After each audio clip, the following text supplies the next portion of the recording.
Welcome to another episode of the Dream Hub podcast. I'm your host, Melissa Johnson, and I'm here today with a truly inspiring guest, Dr. Angel Morgan.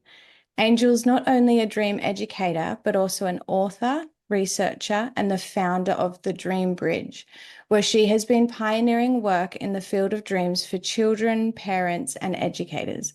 Her incredible contributions include the Dream Studies Certification Program at Sofia University, along with several impactful books, including her latest, Dreamer's Powerful Tiger, a new lucid dreaming classic for children and parents of the 21st century.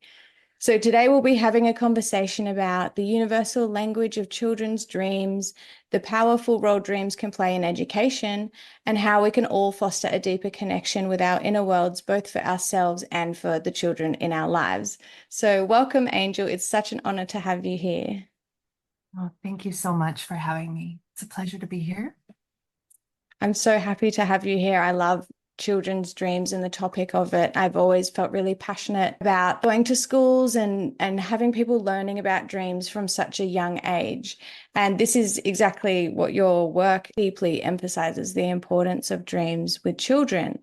Can you share with us why you believe it's crucial for parents and educators to pay attention to the dreams of the young ones? That's a wonderful question. Thank you so much for asking it. And I know you have two little ones, right? How old are your children again? 2 and 5. Wonderful. Well, dreams are honest. Dreams are authentic.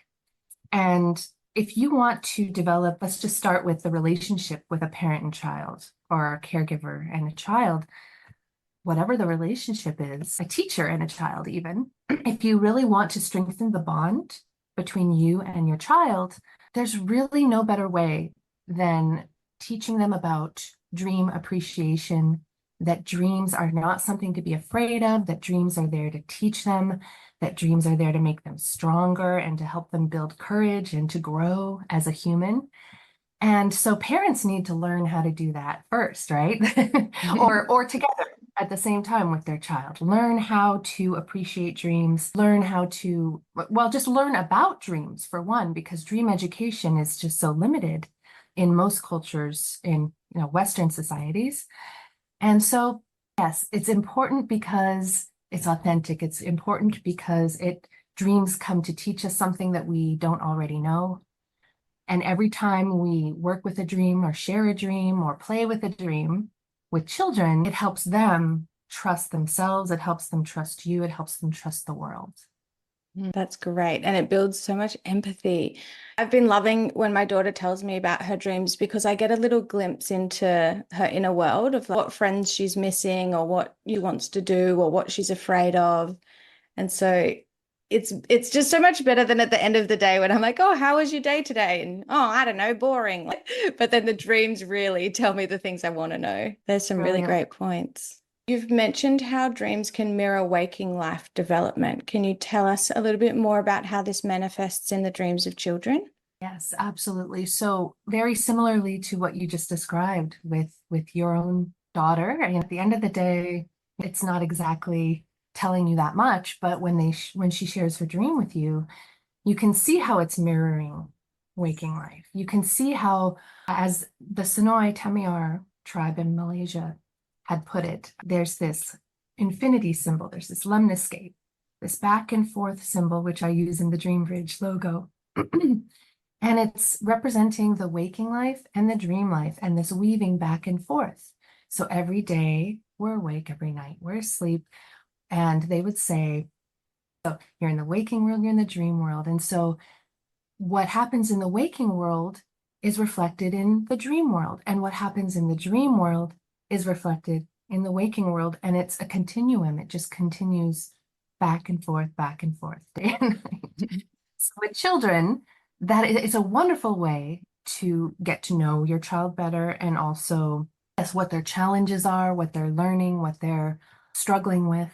And so you can help your child better when you really start sharing dreams and appreciating it. And you can share, probably wouldn't want to share traumatic dreams with your child, but if you wanted to share, hey, I had this funny dream, something to let them know, or had a rough dream last night. I'm not going to tell you about it, but it's kind of bothering me. I'm working on it. And to let them know dreams are valuable. They help mom when she's working on it or whomever. So snapshot. Yeah, great. So I put on my social media and I let my followers know that I'd be speaking with you today. And I asked them if they had any questions for you. One of the questions was, is it true that children are really more prone to nightmares? Wonderful question. I want to address this by saying, as I say in the note to parents in Dreamer's Powerful Tiger, she's got hers too. Yeah. There is something that I'm identifying, and I didn't make this up, but I've put it together from the various giants upon whose shoulders I stand, right? Put it together that children have a very normal, natural, developmental nightmare. And this nightmare involves being chased. And usually it's an animal or some kind of dragon or fantasy creature or a witch or a troll or a faceless something. Something scary is chasing the child, but most often it's animals with young children. My daughter's had the owl and a cat. A scary cat. Yes. So this is good. And so when parents understand that this is not something to be afraid of, this is not, oh no, bad dream. Don't call it a bad dream. This is a good dream. Tell your children this is a good dream. And it's there to teach you to be braver. It's to teach you to build courage. And guess what? I'm here for you. I will be your dream ally. So when you go to sleep tonight, if this dream comes back and the scary cat is chasing you, I'll be there with you and I'll hold your hand and we can turn around and look at the cat and talk to the cat and figure out what it wants. Anyway, the rest of the steps are in Dreamer's Powerful Tiger if that doesn't work. But that's always the first step, is having family or friends be imagined by the child as an ally. Because these nightmares, I really believe we don't have experiences for no reason in human life, whether it's with dreams or anything else. So there's a reason, there's something that it's teaching us, right? So children do have nightmares, and I think that it's a developmentally natural thing and not something to be swept under the rug like we tend to do in Western society. It's just a dream. It's only a dream. It's not real. That's another not good one. But parents say that because we love our children. We don't want them to be afraid or hurt. We want to protect them. We think they're helping. Parents think they're helping children when they say that. And that's why, one of the things I teach parents is actually children are not comforted by that, because when they hear it's not real, they're thinking, I know it's real because it felt real. And it causes a rift between children and parents, actually, because then the children don't trust the parents. They're thinking, why is mommy or daddy lying to me? I think it consciously, but underneath, that's kind of the feeling of, why are they telling me it's not real? It's real. Because it's squashing their experience. That's right. And what real is different developmentally with children as well. When a child is, when they ask you, why does it rain? And if you say, oh, well, and you go into this scientific explanation of rain, it doesn't mean anything to them. But if you say, oh, it rains to make the flowers grow, and they're like 4 years old and they're like, oh, yes, that makes sense. That's so gorgeous. So one of the other questions that somebody asked was, is it true that children are natural lucid dreamers? And if so, how can the parents begin to introduce the concept of lucid dreaming to their kids? Oh, I love these questions. These are such wonderful questions. So your social media people are fantastic. Not all children are natural lucid dreamers. Some are, because most children, again, in predominantly Western societies, most children, I'm not talking about indigenous cultures when I say that, but most children are not taught about lucid dreaming. So they don't know it's lucid dreaming. Could just be happening anyway, but then they don't know how to put a name on it. Well, this is where it gets a little tricky. There are a lot of nuances to this question because children don't always know the difference between the waking world and the dream world. So, especially when they're really young. So they'll tell you a story as if it's absolutely true. I'll give you an example. My son, when he was in kindergarten, he had nap after school, and then he came and ran to me. I was teaching in Waldorf at the time. This is a long time ago. He came running into my classroom and he said, "Mommy, Teacher Carol went rolling down the hill." Teacher Carol was his teacher, his kindergarten teacher. And I went, "Were you dreaming that? Or did that really happen?" He goes, "No, it really happened." And he was convinced. Now, mind you, he was, I think, 4 years old at this time. And for a few years, he still defended it after that. "No, it really happened." But when I asked Teacher Carol about it, she said, "Oh, no, no, I did not go rolling." And I guess for the listeners, for anyone who's experienced a lucid dream before, there's the difference in they feel so real. Like a lucid dream is so much more vivid and you can touch things and so many more senses compared to some normal dream where it's more feels as though you're just watching it on a screen type of a thing. That could be. Yes. And however, this dream that my son had was not a lucid dream because even though it was a vivid dream, and this is why I'm saying it's very nuanced with children, because developmentally, if you look at the stages of children in the work of Piaget, for example, they concrete operations aren't it's about where they are with their memory and their experience. So they need to be taught, is what I'm getting at. They need to be taught this is a dream and this is waking. And that's part of, again, there are a lot of lessons in Dreamer's Powerful Tiger, and that's one of them, is when you read this story with your child, you're helping them learn about waking and dreaming and how you go back and forth. So if my son had said, "It felt so real, but I know it was a dream," then it would have been a lucid dream. And if he knew he was dreaming while he was dreaming, that's the other thing. So if he were in the dream, saw Teacher Carol rolling down the hill and went, "Wait a minute, she wouldn't do that. This is a dream." Dream. And then maybe he flew somewhere. "I am in a dream, I can fly." So learning the difference between lucid dreaming and, okay. So back to the question. As you can see, I can go many different directions with that question. But all children are natural lucid dreamers in the sense that the same way that they all have the developmental nightmare.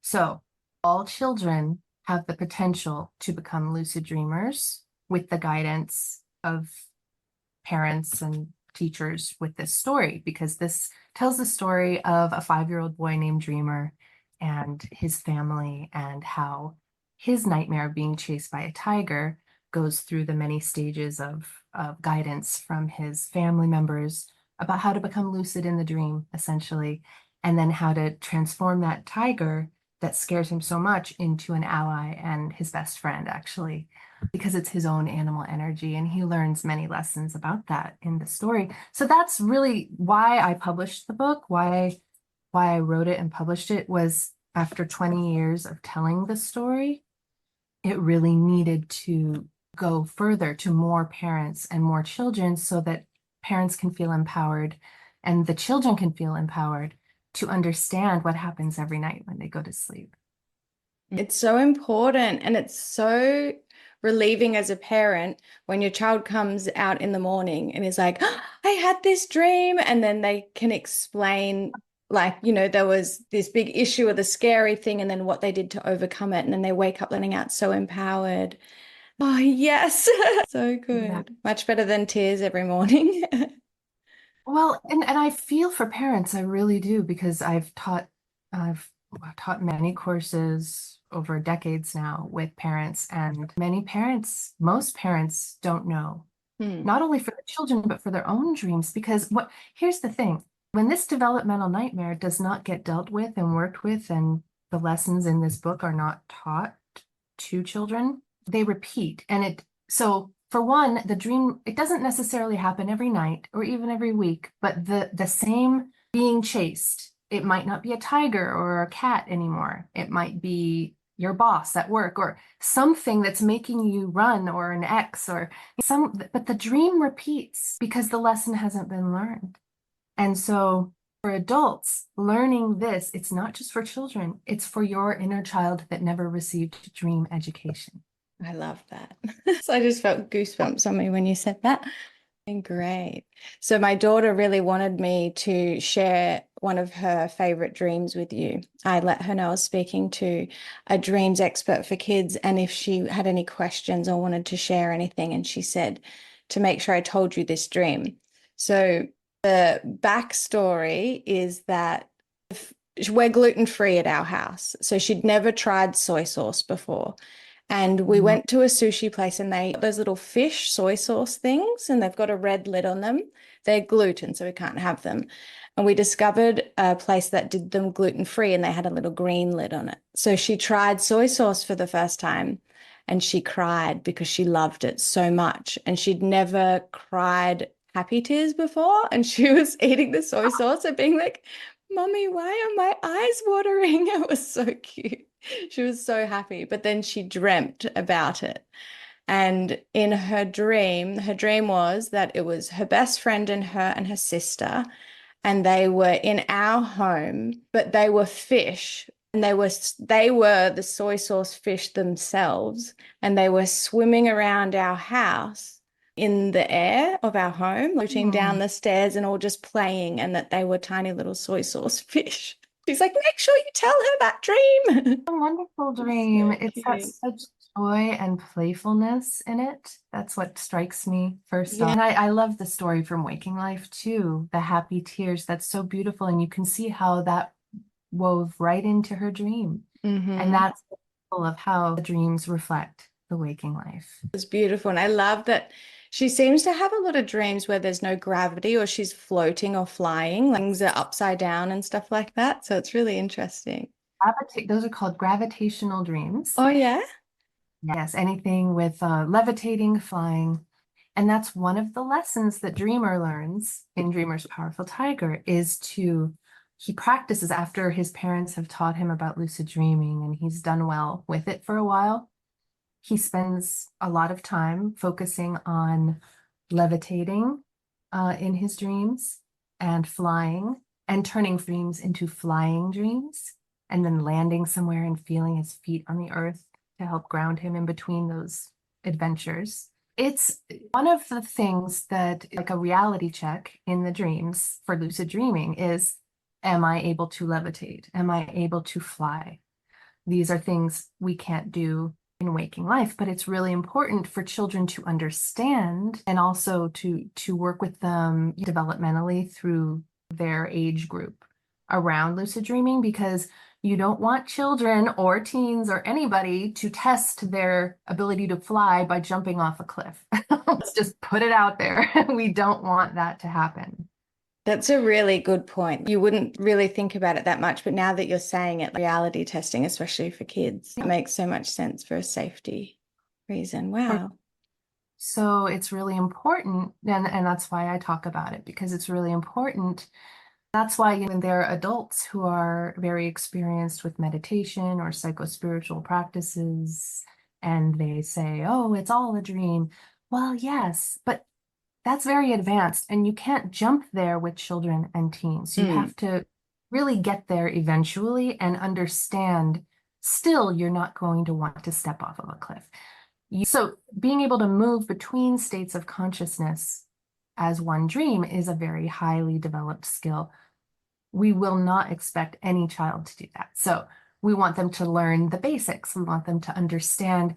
Imagine yourself at the bottom of a cliff, levitating up to the top. And you probably heard me talk about that with Amina on and then turning around and then jumping off, but not falling, just slowly going down. And then, so you can control your own levitation, your flying in a dream space and in a daydream space.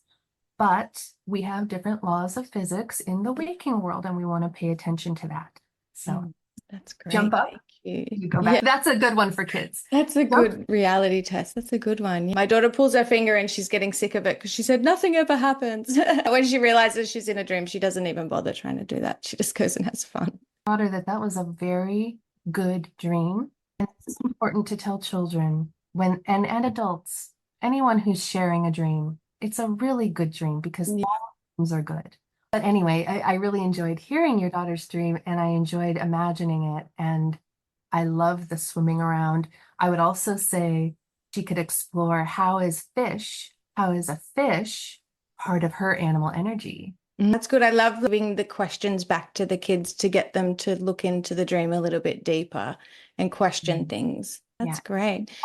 Well, Do you remember many of your dreams from when you were a child, or do you have any favorite ones? I do. I have many dreams. I could share one with you. That earlier we were talking about children and how they get waking life and dreams mixed up. I think a lot of adults may have had this experience where you've told a family member a memory and they don't remember it, right? So I have actually had a lot of experiences telling family members, oh, remember when? And then I tell them and they're like, no. And so I kind of had to realize, oh, I must have dreamed that. That must be a memory from my dream world as a child. But I did start dreaming and lucid dreaming, remembering my dreams and lucid dreaming very young. And I had nightmares very young as well. So around 4 or 5 years old, between 4 and 5. And my father is a psychologist who was studying the work of Kilton Stewart and Sonoy dream work. And so he taught me how to become lucid in my dreams when I was that age. And one of the first things he did was offer himself as my ally. Actually, he didn't offer himself. Let me be clear about this. He said, the next time you have this nightmare, imagine a friendly giant. And you know how to whistle, right? And I showed him, yeah, I can whistle. And he said, oh, next time you have that dream, just whistle and a friendly giant will come to you. And I said, oh, I felt better about that and went back to sleep. And then the nightmare came back and I sat up in my bed and I started whistling in waking life, not in the dream. And nobody came. So I marched in and I said, I whistled and you never came to him. He was the friendly giant. He was the biggest person I knew, friendliest person I knew. And that was a wonderful, we had a giggle about it later, but in the moment he had to teach me, no, in the dream, while you're not when you wake up, but in the dream. So that gave me the first concept, not, it didn't wake me up intellectually too fast, but it gave me enough to think, oh, in the dream. So the dream is a different place than when I'm awake. So that started the conversation. And then not all of the lessons my father taught me are in here, but some of them are.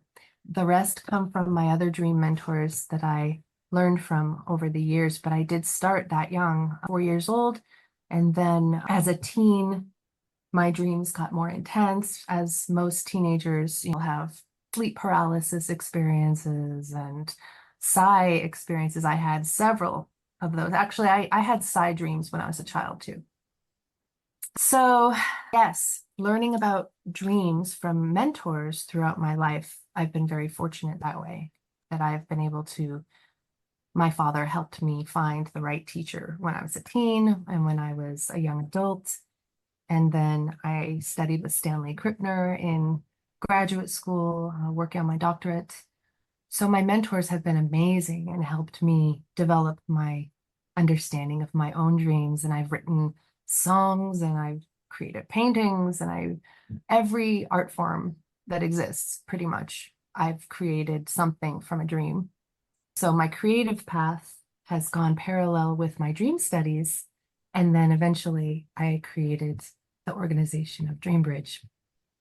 Do you want to tell us a little bit more about Dreambridge? Yes, well, so that was an intro in a way, my biography and how it led to that. But as a creative person, my major as an undergrad was theater, film, and television at UCLA. So I had been a performer and a writer, director, choreographer, costumer, all these things. And my minor was in visual art as well.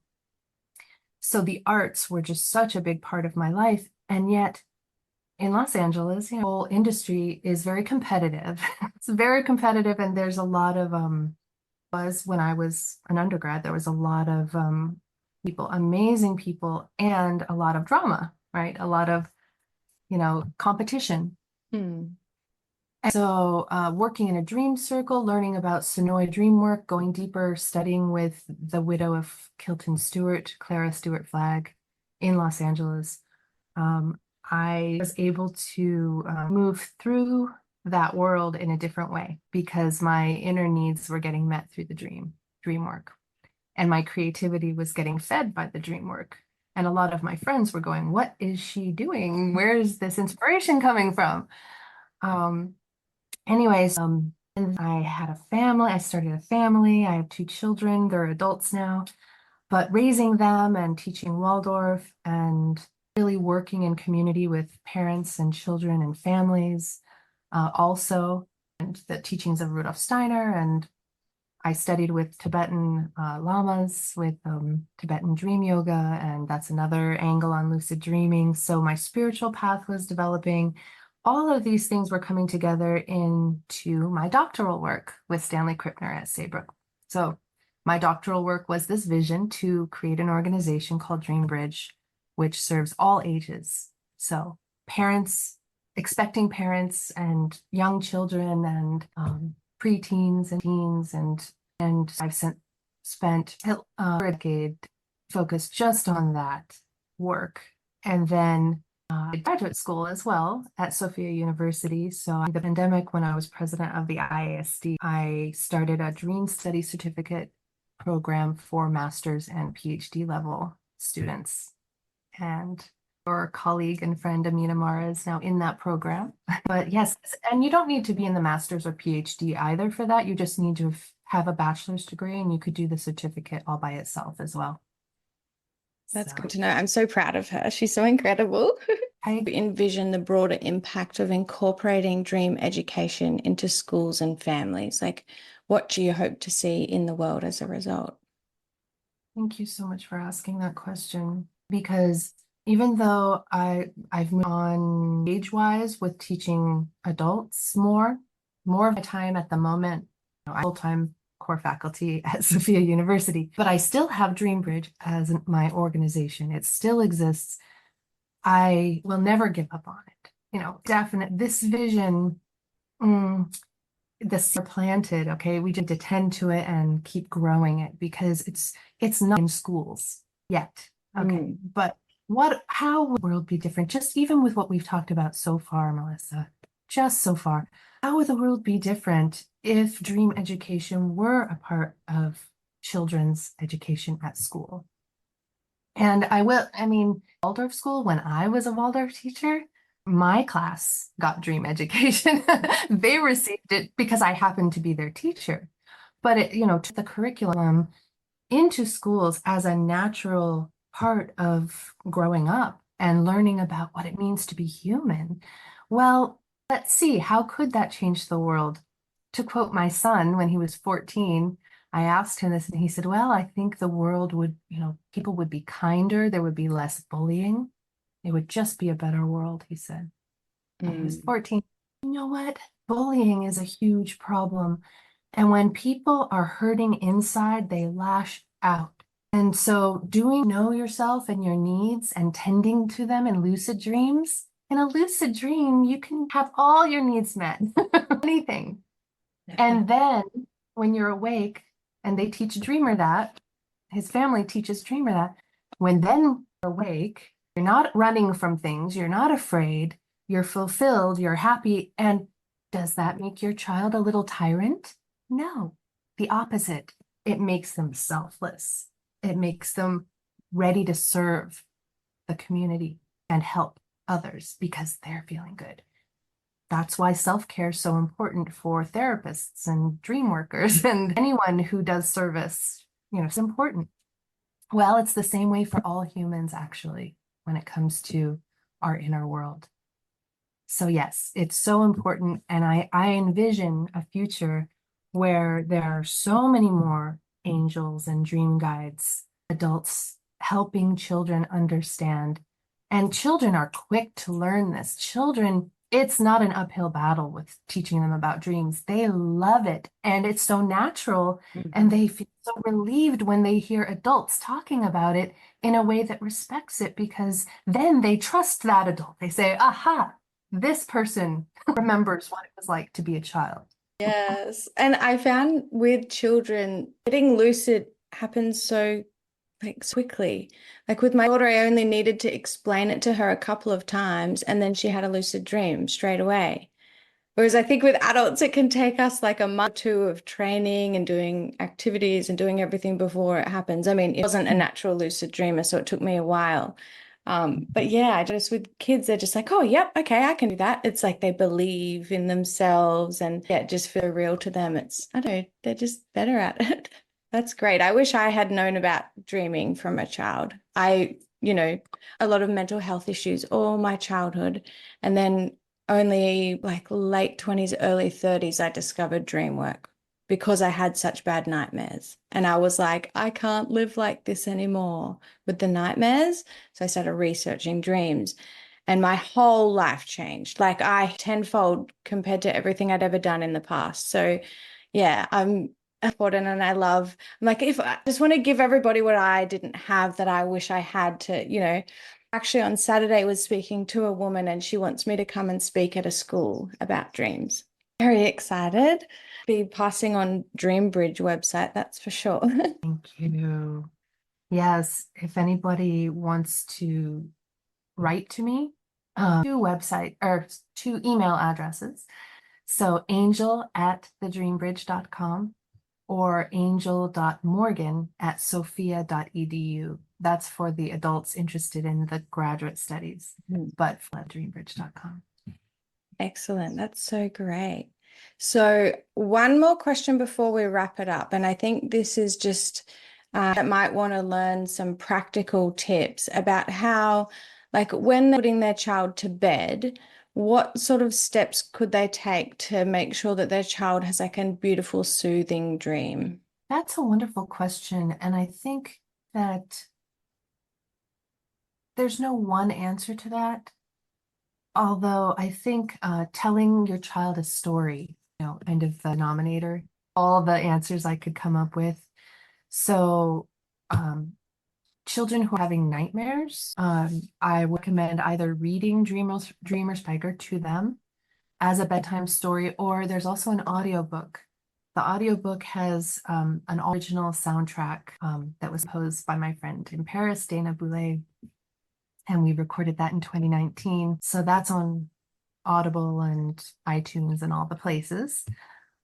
So do that, or some father used to do with me that always helped me. He would tell me a story. He would tell me an original story that he had to make it up. I wouldn't want to hear the same story. It had to be different every time. But each child will tell you what they want, what kind of story they want. They'll tell you, oh, that book to me, read that story. So spending time together with a book.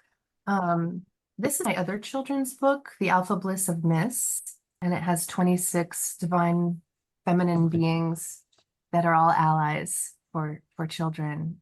So, with that, The Alpha Bliss of Miss, Dreamer's Powerful Tiger, or any other classic children's story or maybe they are the kind of child like me that wants you to engage in a creative, make story as you go along. And with my children, there were a couple of stories that I would make, but that they wanted me to tell that story. So my daughter would say, tell me the kitty story.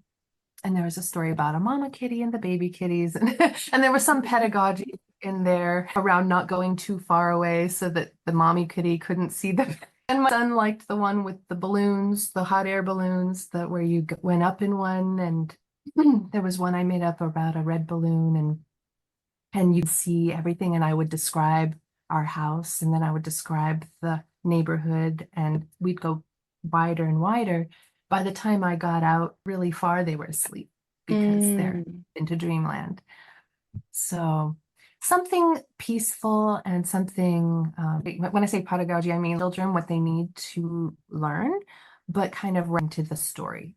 Yeah. Whatever it is that they need, turn it into a fun story that they can dream on, that can help them incubate a dream on that topic. And then they learn from it and from it. I think that's the best advice ever, really. Because I mean, about dream incubation, and when you're laying in bed and you're stewing on your problems, then that's kind of what dream's going to bring you. I mean, it won't give you answers to the problems, but it's still going to show them and highlight it. Whereas if we're using like active and with the descriptions and they're laying there with their eyes closed and they're visualizing all of these beautiful things, it's going to seep through, and then they'll just continue that on into the dream world as they're falling asleep, rather than they might be laying in bed. If we just say go to bed on your own, they might be there laying there thinking, oh, ghoul or whatever, and worrying about that and just cooking up a nightmare.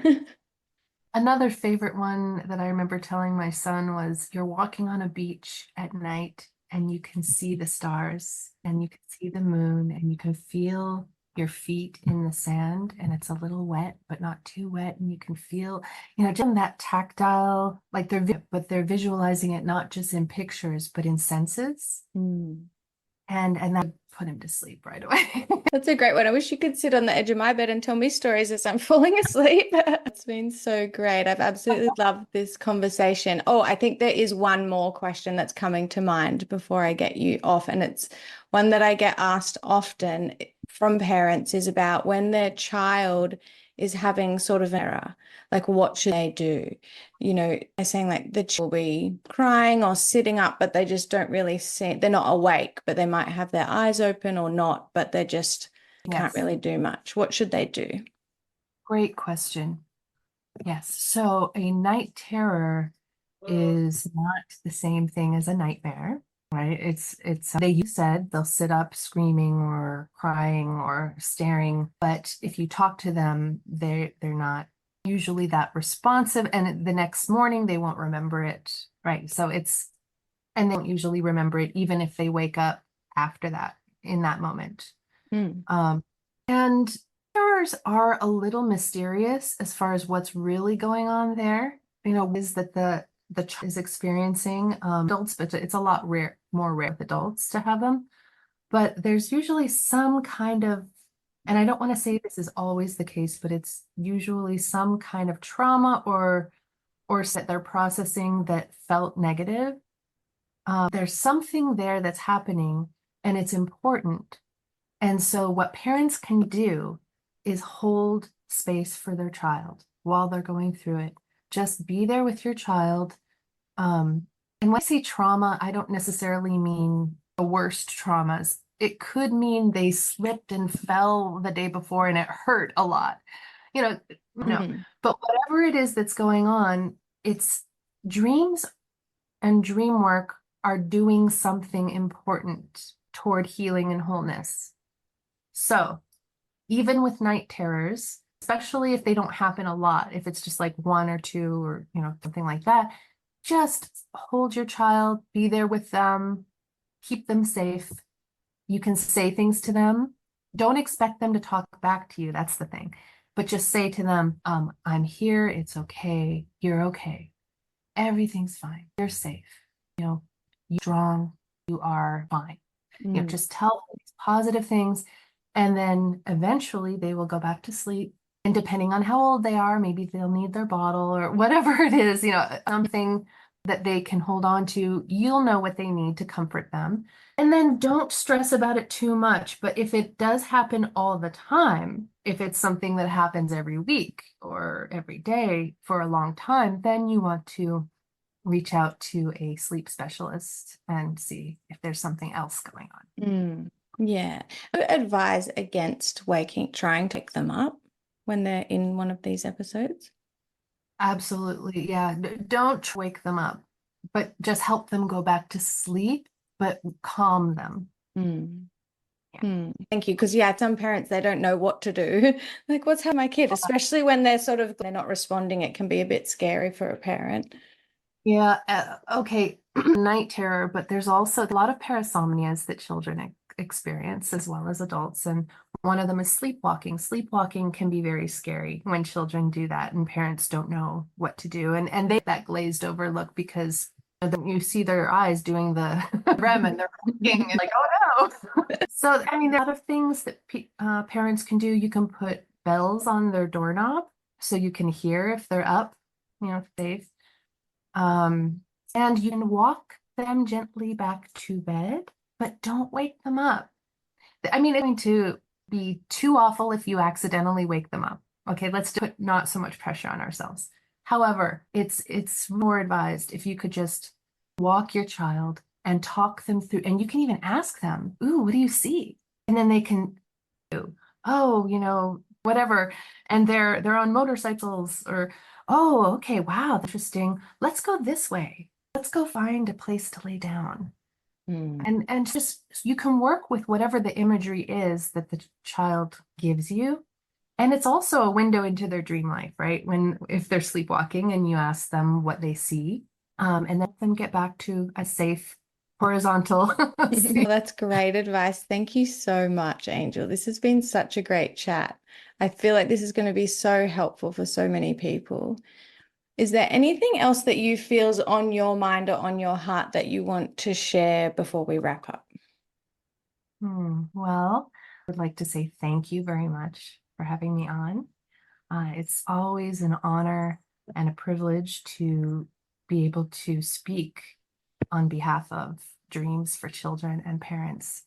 And I do just feel so blessed that the world is starting to receive and see and know how important dreams are for children, and for inner children. I'm just really grateful to be your guest today and to reach more people so they can learn more about it and about it. Because with everyone that I've spoken to on this career path, they are never the same after the conversation.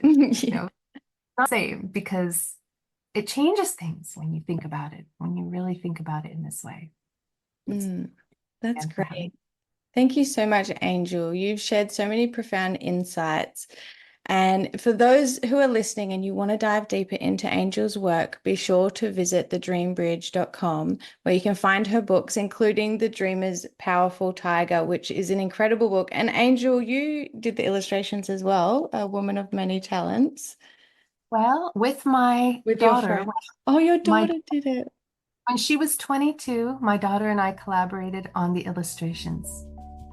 They're beautiful. It's a really, really good book. A real read. We just almost couldn't put it down. We were staying up so late getting through. I think the first night we were reading it, we got to page 32. Just like loving it. There's so much in there.